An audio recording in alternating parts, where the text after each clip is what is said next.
Bismillahirrahmanirrahim. Dear viewers, Assalamualaikum. Hope you are well. I am also fine by the grace of Almighty. আলাস English letter পক্ষ থেকে আপনাদের সকলকে স্বাগতম জানাচ্ছি আমি মাহবুবুল আলাহ। বন্ধুরা, আজকে যে লেসনটি নিয়ে আলোচনা করব সেই লেসনটি হলো নাউন, নাউন ফ্রেজ এবং নাউন ক্লজ নিয়ে। বন্ধুরা আপনারা জানেন যে নাউন ফ্রেজ এবং নাউন ক্লজ নিয়ে কিন্তু আমার পূর্বের দুটি ভিডিওর মধ্যে কিন্তু বিস্তর আলোচনা করা আছে। সেখানে আপনারা নাউন ফ্রেজ এবং নাউন ক্লজ নিয়ে কিন্তু টুকিটাকি অনেক তথ্য আপনারা পাবেন। যারা ভিডিও দুটি মিস করেছেন, আপনারা ডেসক্রিপশন বক্সে লিংক দেওয়া থাকবে, চাইলে দেখে আসতে পারেন। বন্ধুরা, ইন দি মিন টাইম কিন্তু আমরা জেনেছি যে নাউন, নাউন ক্লজ এবং নাউন ফ্রেজের যে সেন্টেন্সের মধ্যে অবস্থানটি, এগুলো সম্পর্কে কিন্তু আমরা জেনেছি। তারপরে আমি আজকে একটু ছোট পরিসরে আপনারা আলোচনা করার চেষ্টা করব এবং এদের মধ্যে যে মানে ছোট ছোট কিছু পার্থক্য রয়েছে সেই পার্থক্যগুলো তুলে ধরার চেষ্টা করছি বন্ধুরা। তো বন্ধুরা, আজকে মেইনলি কিন্তু এখানে একসাথে কিন্তু তিনটি জিনিসের ব্যবহারটি দেখানোর চেষ্টা করছি, এই জন্য যাতে করে আমরা খুব ইজিলি মনে রাখতে পারি বন্ধুরা। তো বন্ধুরা, কথা না বলে চলুন মূল আলোচনায় চলে যাই। বন্ধুরা, আপনারা জানেন যে নাউন, নাউন ফ্রেজ এবং নাউন ক্লজ এগুলো সেন্টেন্সের মধ্যে যে অবস্থানটা সেটি কি বন্ধুরা, যে এগুলো বন্ধুরা সেন্টেন্সের মধ্যে সাবজেক্ট হিসেবে বসতে পারে, অবজেক্ট হিসেবে বসতে পারে, সাবজেক্টের কমপ্লিমেন্ট হিসেবে বসতে পারে, অবজেক্টের কমপ্লিমেন্ট হিসেবে বসতে পারে, প্রিপোজিশনাল অবজেক্ট হিসেবে বসতে পারে, এগুলো সম্পর্কে এগুলো হিসেবে বসতে পারে। তার মধ্যে বন্ধুরা সবচেয়ে বহুল ব্যবহৃত যে জিনিসটি সেটা হলো কি এই নাউন, নাউন ফ্রেজ এবং নাউন ক্লজটি কিন্তু সেন্টেন্সের মধ্যে সাবজেক্ট হিসেবে সবচেয়ে বেশি ব্যবহৃত হয় এবং অবজেক্ট হিসেবে সবচেয়ে বেশি ব্যবহৃত হয় বন্ধুরা।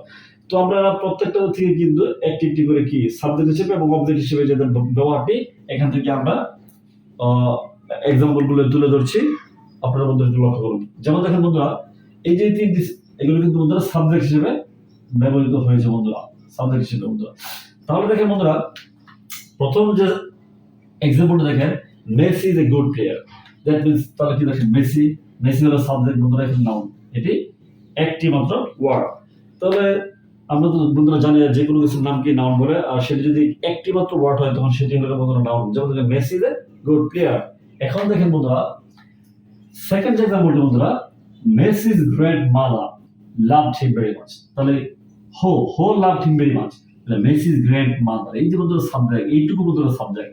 তাহলে এইটুকু বন্ধুরা কি হয়েছে আমার এখানে এখানে এখানে কিন্তু বন্ধুরা কোনো আলাদা করে কিন্তু বন্ধুরা কোনো কি নাউন নেই বন্ধুরা। তাহলে এই যে মেসি's grandmother, এইটুকু যে সাবজেক্ট বন্ধুরা, একাধিক ওয়ার্ডের সমন্বয়ে গঠিত হয়েছে সাবজেক্টটি, বিদায় এটি হলো বন্ধুরা নাউন ফ্রেজ বন্ধুরা। তাহলে আমরা নাউন জানলাম যে একটি মাত্র ওয়ার্ড, এবং যে কোনো কিছুর নাম কি নাউন বলে একটি মাত্র ওয়ার্ড যদি থাকে, আর যখন একাধিক ওয়ার্ডের সমন্বয়ে গঠিত যখন সাবজেক্ট হবে সেটা হবে নাউন ফ্রেজ বন্ধুরা। তাহলে মেসি's grandmother loved him very much। তাহলে দেখেন, এখন দেখেন বন্ধুরা ক্লজ দেখেন, noun clause, how Messi won the world cup was not very easy. তাহলে যে how Messi won the world cup, তাহলে what was not very easy, কোন কাজটি বেশি সহজ ছিল না, প্রশ্ন যখন করি তখন আমরা সাবজেক্ট হিসেবে পাই যায়। আবার বন্ধুরা দেখেন, এটি কিন্তু সাবজেক্ট বন্ধুরা, সাবজেক্ট হিসেবে এই নাউন ক্লজটি অবস্থান করেছে বন্ধুরা। তাহলে এইটুকু যে সাবজেক্ট, সেগুলো সম্পর্কে আমাদের কিন্তু কোনো কি ডাউট নেই। এখন এখন দেখেন কি, তাহলে আরেকটু ক্লিয়ার হয়, এই যে সাবজেক্ট, এই সাবজেক্টটুকুর মধ্যে দেখেন কি কি আসছে বন্ধুরা।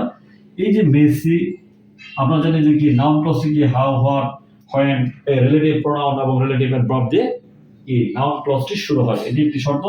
আর দ্বিতীয় দেখেন কি সাবজেক্ট, এই যে সাবজেক্ট, এই যে এখানে কি আছে বন্ধুরা, সাবজেক্ট আছে মেসি, আবার একটি ভার্ব আছে দেখেন ওন। তাহলে আমরা জানি কি যে একটি ক্লজের মধ্যে অবশ্যই কি একটি সাবজেক্ট থাকবে, একটি ভার্ব থাকবে, ঠিক আছে, একটি সাবজেক্ট এবং একটি ভার্ব মিলে একটি ক্লজ হবে বন্ধুরা। তাহলে যে how Messi won the world cup, এইটুকু হলো বন্ধুরা আমাদের সাবজেক্ট, এবং এইটুকু হলো বন্ধুরা কি এখানে নাউন ক্লজ। তাহলে বন্ধুরা, এই সাবজেক্ট হিসেবে আমরা দেখলাম যে নাউন, নাউন ফ্রেজ এবং নাউন ক্লজের ভিন্ন ভিন্ন যে রূপ এবং কি পার্থক্য, এগুলো আমরা একটু দেখতে পেলাম বন্ধুরা। এখন আসেন বন্ধুরা, এই নাউন, নাউন ফ্রেজ এবং নাউন ক্লজ গুলো আমরা একটা ক্লাস একটু দেখে নিই যে অবজেক্ট হিসেবে যাদের অবস্থানটা বন্ধুরা। বন্ধুরা দেখেন, I eat rice, I eat what, আমি কি খাই, রাইস। তাহলে বন্ধুরা এখানে এটি অবজেক্ট। তাহলে দেখেন একটি ওয়ার্ড আছে, তাহলে এটি অবশ্যই কি বন্ধুরা নাউন বন্ধুরা। এখানে এটা হলো noun, noun phrase, noun clause. তাহলে I eat rice, I eat what, rice. তাহলে বন্ধুরা এখানে একটি ওয়ার্ড, এটি কি বন্ধুরা noun. I don't like flattened rice, এই যে I don't like what, আমি কি খাই না, flattened rice, একাধিক ওয়ার্ডের সমন্বয়ে গঠিত আমার অবজেক্ট, এটি অবশ্যই অবজেক্ট।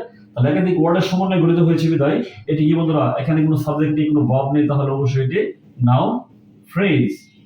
এখন বন্ধুরা দেখেন, you know that I don't like flattened rice. You know what? তুমি কি জানো? এই যে that I don't like flattened rice, এটা তুমি জানো। আমি যে কি এখানে flattened rice, সব flattened শব্দের অর্থ কিন্তু চিরা, আমরা জানি যে চিরা। তাহলে তুমি জানো কি আমি চিরা পছন্দ করি না। তাহলে you know মেইন ক্লজ, এটা হলো বন্ধুরা ডিপেন্ডেন্ট ক্লজ। তাহলে এই যে দেখেন দ্যাট দ্বারা শুরু হয়েছে, এই যে একটি সাবজেক্ট চলে আসছে, তারপর ভার্ব আসছে, তাহলে অবশ্যই এটি একটি ক্লজ এবং এটি সেন্টেন্সের মধ্যে অবজেক্টের কাজ করেছে এবং এটি একটি ক্লজ। তাহলে এটি কি ক্লজ? এটা বন্ধুরা নাউন ক্লজ, যেহেতু এটি অবজেক্টের কাজ করেছে বন্ধুরা। তাহলে আমরা এই ছোট লেসনের মধ্যে এট এ গ্লান্স আপনাদেরকে দেখানোর যে চেষ্টা করেছি, আমি মনে করি আপনারা অবশ্যই এখান থেকে উপকৃত হয়েছেন যে আমরা একসাথে করে দেখে নিলাম যে নাউন কোনটি, নাউন ফ্রেজ কোনটি আর নাউন ক্লজ কোনটি। আবার একটু আমি রিপিট ওয়ান্স এগেইন যে নাউন হলো একটি মাত্র ওয়ার্ড, নাউন ফ্রেজ হলো যেখানে কোনো সাবজেক্ট থাকবে না, কোনো ভার্ব থাকবে না, একাধিক ওয়ার্ডের সমন্বয়ে গঠিত একগুচ্ছ শব্দাবলী। ঠিক আছে বন্ধুরা? আর যেটি অবশ্যই নাউনের কাজ করবে। যেহেতু নাউন ফ্রেজ নিয়ে আলোচনা করছি, নাউন নিয়ে আলোচনা করছি, তাহলে অবশ্যই এটি নাউনের কাজ করবে। আর নাউনের যে অবস্থান যে সেন্টেন্সের মধ্যে এটি আমি এটা আলোচনা করেছি বন্ধুরা। আর দেখি বন্ধুরা নাউন ক্লজ, নাউন ক্লজটি কি? নাউন ক্লজটি হলো সেটি যেটি যেটার মধ্যে একটি সাবজেক্ট থাকবে, একটি ভার্ব থাকবে এবং নাউনের যত সব কার্যাবলী আছে সেই কার্যাবলী সে সম্পাদন করবে, তাহলে সেটি হবে বন্ধুরা নাউন ক্লজ।